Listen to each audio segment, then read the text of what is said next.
নমস্কার। লক্ষ্মীর ভাণ্ডার প্রকল্প নিয়ে একটা বিরাট বড় আপডেট এসেছে। এবারের রাজ্য বাজেটে একটা দারুণ ঘোষণা হয়েছে।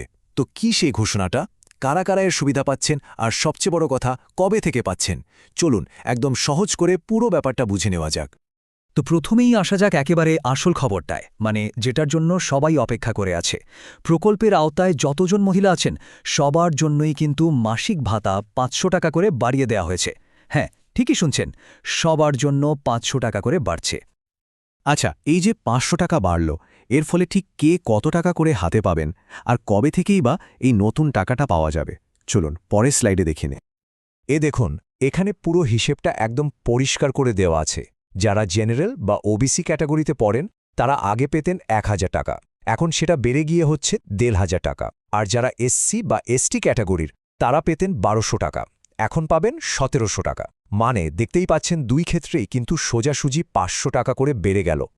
আর সবচেয়ে বড় প্রশ্ন, এই যে টাকাটা বাড়ল, এটা কবে থেকে পাওয়া যাবে? উত্তরটা হলো একদম এই ফেব্রুয়ারি মাস থেকেই, মানে চলতি মাস থেকেই কিন্তু এই নতুন হারে টাকা দেওয়া শুরু হয়ে যাচ্ছে। আচ্ছা, পুরনো যারা আছেন তাদের কথা তো বোঝা গেল, কিন্তু তাদের কি হবে যারা নতুন আবেদন করেছেন? মানে সম্প্রতি যে দুয়ারে সরকার ক্যাম্প হলো বা অন্যভাবে যারা ফর্ম জমা দিয়েছেন, তাদের কি হবে? তারাও কি এই বাড়তি টাকাটা পাবেন? কারণ সংখ্যাটা তো কম নয়। বাজেটের হিসেব বলছে প্রায় ২০,৬২,০০০ নতুন আবেদন জমা পড়েছে। তো স্বাভাবিকভাবেই সবার মনে একটাই প্রশ্ন, এই বিপুল সংখ্যক নতুন আবেদনকারী তারাও কি এই নতুন হারে টাকাটা পাবেন? আর এর উত্তরটা হলো হ্যাঁ, একদম পরিষ্কারভাবে জানিয়ে দেওয়া হয়েছে যে তারাও টাকা পাবেন। রাজ্যের মুখ্যমন্ত্রী নিজে বিষয়টা স্পষ্ট করে দিয়েছেন।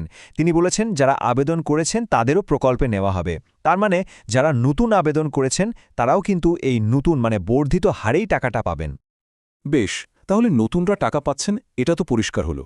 কিন্তু এরপরই আরেকটা প্রশ্ন চলে আসে, বকেয়া টাকা বা এরিয়ার্সের কি হবে? চলুন এই বিষয়টাও একটু পরিষ্কার করে জেনে নিই।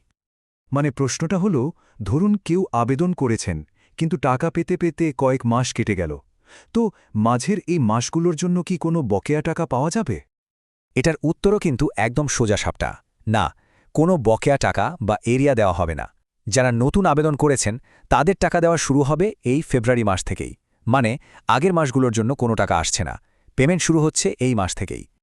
চলুন এবার কিছু সংখ্যা দেখা যাক। এই সংখ্যাগুলো দেখলেই বোঝা যাবে এই প্রকল্পটা আসলে ঠিক কতটা বড়। এই সংখ্যাগুলো দেখলে কিন্তু সত্যি অবাক হতে হয়।